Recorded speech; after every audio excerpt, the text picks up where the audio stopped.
17th and 18th centuries, European artists and architects have adopted a very elaborate style known as Baroque.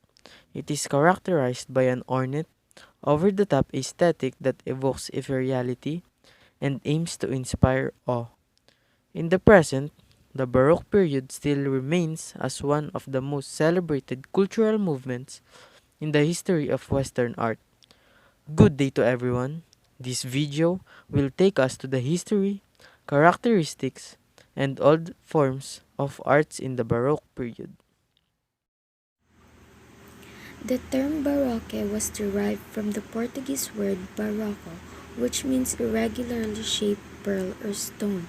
It describes a fairly complex idiom and focuses on painting, sculpture, as well as architecture. After the idealism of Renaissance and the slightly forced nature of Mannerism, Baroque art above all reflects the tensions of the age, notably the desire of the Catholic Church in Rome to reassert itself in the wake of the Protestant Reformation, which is almost the same with Catholic Reformation art of the period. Although always in conflict with the simple, clear, and geometric concepts of classicism, the Baroque existed in varying degrees of intensity, from a simple animated movement of lines and surfaces to a rich and dynamic web. Baroque was a period of artistic styles in exaggerated motion, drama, tension, and grandeur. The style started in Rome, Italy, and spread to most of Europe. The Roman Catholic Church highly encouraged the Baroque style to propagate Christianity, while the aristocracy used Baroque style for architecture and arts to impress visitors, express triumph, power, and control.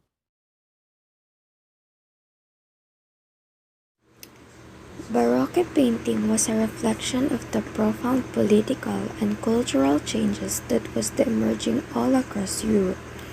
Baroque painting illustrated key elements of Catholic dogma, either directly in biblical works or indirectly in imaginary or symbolic work.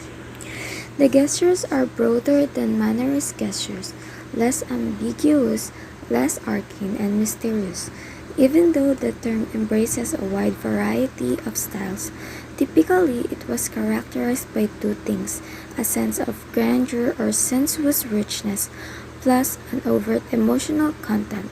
It was through these two elements that Baroque painters sought to evoke emotional states in the viewer by appealing to the senses, often in dramatic ways.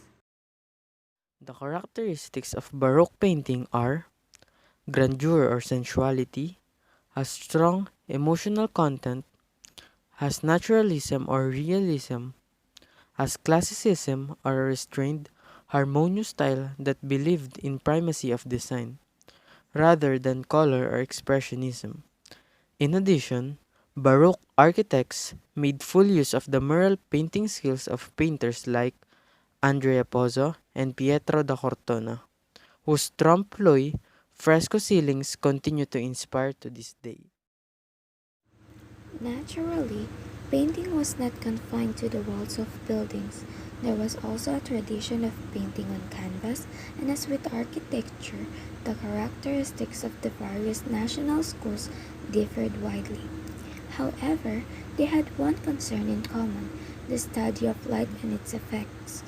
In spite of the great divergences between the work of various artists in the Baroque period, the thematic use of light and shade in constructing any significant work was, to a greater or lesser degree, common to them all, to the extent of being the key feature and unifying pictorial motif of the age.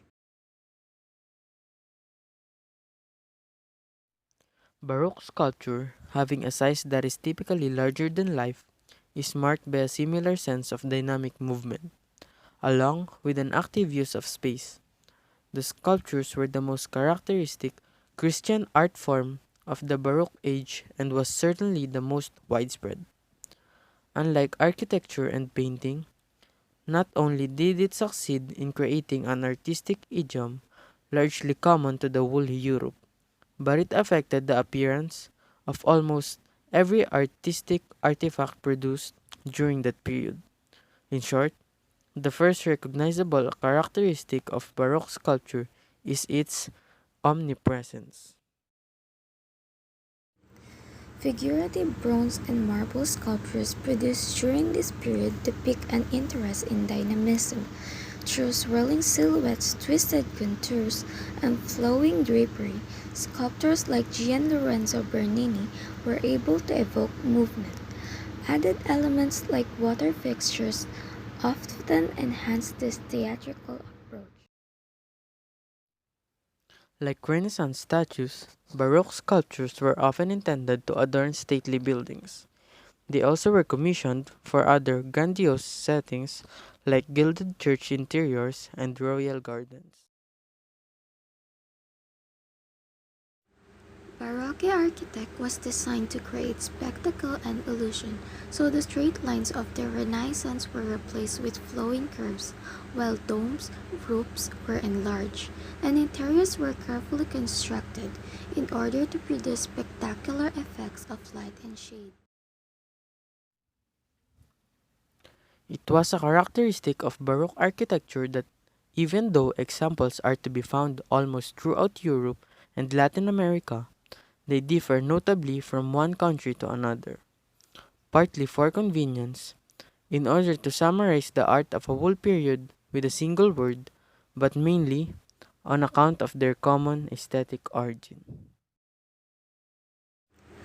In Spain, the term baroque originally denoted an irregular, oddly shaped pearl, whereas in Italy it meant a pedantic, contorted argument of little dialectic value.